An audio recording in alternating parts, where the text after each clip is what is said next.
அனைவருக்கும் வணக்கம். 2026 தமிழ்நாடு சட்டமன்ற தேர்தலும் முடிஞ்சிருச்சு. எல்லாருமே வாக்கு செலுத்தியிருப்பீங்க. இங்கே அடுத்த தலைமுறைக்கும் இளைஞர்களுக்கும் ஒரு அடிப்படையாவது நம்ம இனிமேலாவது புரிய வைக்கணும் அப்படின்னு நம்ம நம்புகிறோம். ஏன்னா இங்கே வந்து இப்போ 2026 தேர்தலில் தாவேக்காவுக்கெல்லாம் வாக்கு செலுத்தின நம்ம பசங்க பார்த்தீங்கன்னா பெரும்பாலும் தீய சக்தி திமுக ஒழியணும் அப்படின்னு சொல்கிறாங்க. அப்போ தீய சக்தி திமுக ஒழியணும் அப்படின்னா அந்த தீமைக்கெல்லாம் காரணமாக வந்து ஸ்டாலின் மட்டும்தான் இருந்தாரா அப்படின்னா அவர் மட்டும் கிடையாது. மாவட்டந்தோறும் அவங்க வந்து ஒரு குறுநில மன்னரையே வளர்த்து வச்சுருப்பாங்க. அமைச்சராக இருப்பாங்க, மாவட்ட செயலராக இருப்பாங்க, திமுகவில் எம்எல்ஏவாக இருப்பாங்க. அவங்க ஒரு குறுநில மன்னராகவே இங்கே வாழ்ந்துட்டு இருப்பாங்க. அவங்க பண்ணுற அராஜகம் தான் பெரிய அராஜகமாக இருக்கும். அவங்க தான் அந்த கட்சியை வந்து கட்சி சார்பாக பண்ணுற எல்லா துளியத்துக்கும் காரணமாகவும் இருப்பாங்க. அப்போ அவங்களெல்லாம் எதிர்த்து இப்போ 5 வருஷம் திமுக ஆட்சி நடந்திருக்கு. அதில் வந்து 3 வருஷம் ஆச்சு தாவேகா கட்சி ஆரம்பிச்சு. இப்போ இந்த 3 வருஷத்தில் நம்ம வந்து அந்த திமுக அமைச்சர்களை எதிர்த்து எம்எல்ஏவை எதிர்த்து தாவேகா வந்து மாவட்டந்தோறும் பண்ண போராட்டம். இன்னொன்று அங்கே வந்து ஒரு மக்கள் பாதிப்படைகிறாங்கன்னா அதுக்கு அந்த ஆளுங்கட்சி தான் காரணமாக இருக்கும். அந்த மக்கள் பாதிப்படையும் போது அந்த மக்கள் சார்பாக போய் போராட்ட காலத்தில் நின்றுருக்கீங்களா? அந்த மக்களுக்காக போராடி இருக்கீங்களா? அங்கே இருக்கிற இயற்கை வளங்களை பாதுகாக்க போராடி இருக்கீங்களா? திமுக காரங்க திருடும்போது அப்போ அந்த திமுக அமைச்சர்களை எதிர்த்து குறைந்தபட்சம் தாவேகோட மாவட்ட செயலர்கள்லாம் இதுக்கு முன்னாடி எதிர்த்தாவது பேசியிருக்காங்களா? அப்படியெல்லாம் ஏதாவது பண்ணியிருக்காங்களான்னா ஒன்றுமே கிடையாது. இன்னொன்று என்னென்னா ஒரு 5 போராட்டம் சொல்ல முடியுமா?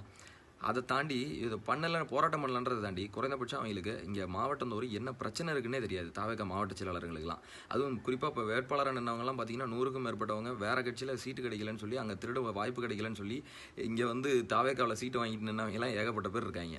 அவங்களுக்கு என்ன தொகுதி, இங்கே என்ன பிரச்சனை, அதுக்கான தீர்வு என்ன, அது எதை பற்றியுமே தெரியாது. ஆனால் நம்ம பசங்க போய் விசில் சின்னத்துக்கு வாக்கு செலுத்திட்டு வந்தாங்க. ஒருவேளை இவன் வாக்கு செலுத்தி அவன் நாளைக்கு 4ஆம் தேதி சட்டமன்ற உறுப்பினரானா இந்த தொகுதியில் என்ன பிரச்சனை இருக்குன்னே தெரியாது. ஆனால் அவங்க எல்லாம் எம்எல்ஏ ஆயிடுவாங்க.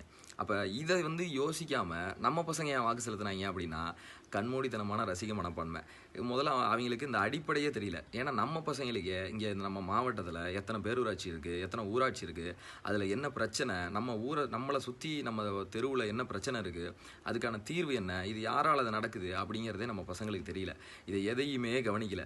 கண்மூடித்தனமாக விஜய் அண்ணன் நல்லது பண்ணுவார், நான் சின்ன வயசுலேருந்து அவரை நல்லவராகவே பார்த்துட்டேன் சினிமாவில், அவர் நல்லது பண்ணுவார் அப்படின்னு கண்மூடித்தனமாக போய் வாக்கு செலுத்திட்டு வந்திருக்காங்க. சரி, எலெக்ஷனே முடிஞ்சிருச்சு, இப்போ ஏன்டா இதெல்லாம் பேசிகிட்டு இருக்கேன்னா நானும் அதை தான் சொல்கிறேன். எலெக்ஷன் முடிஞ்சிருச்சு, நீ இப்போ விசில் சின்னதுக்கு போட்ட ஆளுகள் போட்டுட்டீங்க. இனிமேலாவது குறைந்தபட்சம் நல்லவங்கள ஆதரிங்க, நீங்கள் நல்லதை பேசுங்க, மக்களுக்காக போராடக்கூடியவங்கள ஆதரிங்க. உன் கட்சியை நீ தாவேக்காலையை கூட இரு. நான் தாவேக்காவுக்குமே வைக்கிற ஒரே ஒரு கோரிக்கை என்னென்னா இங்கே வந்து நல்லது பண்ண தான் நம்ம எல்லாருமே கட்சியை ஆரம்பித்து வந்திருக்கோம். நம்மளால் முடிஞ்ச நல்லதை பண்ணணும். தப்புன்னா தப்புங்கணும். ஆளுங்கட்சி ஜெயிச்சு இருக்கிறவங்கள எதிர்த்து பேசணும், அவங்கள எதிர்த்து போராடணும். அதனால் குறைந்தபட்சம் இதுவரைக்கும் தான் ஒன்றும் பண்ணல. இனிமேட்டாவது உன் கட்சி மாவட்ட செயலாளர்கிட்ட சொல்லி யார் ஜெயித்தாலும் சரி, வெற்றி தோல்விக்கு அப்பாற்பட்டு நம்ம வந்து தப்பு பண்ணுறாங்களா அதை எதிர்த்து போராட சொல்லுங்கள்.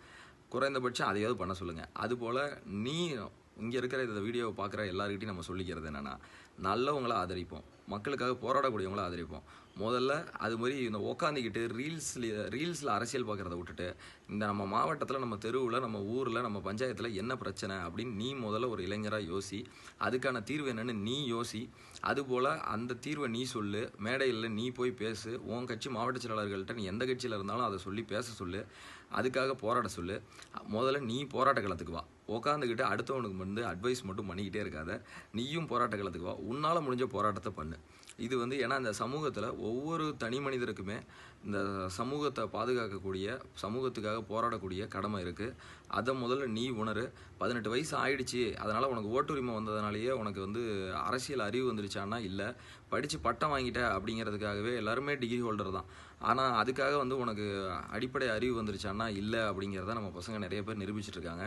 ஏன்னா ஒரு நாட்டையே அடுத்து ஒன்று ஆள போகிற ஆட்சியாளரை தேர்ந்தெடுக்கிறதுல ஒரு குறைந்தபட்சம் இதெல்லாம் கூட சிந்திக்காமல் தான் நீ போய் வாக்கு செலுத்திட்டு வந்திருக்க அப்படிங்கிறதுலையே உன்னுடைய அறிவு எந்தளவு பின்னோக்கி இருக்குது அப்படிங்கிறத நீ சிந்திக்கணும். இனிமேலாவது நல்லவங்களை ஆதரிப்போம். நீங்களும் நல்லதை செய்யுங்க. நன்றி.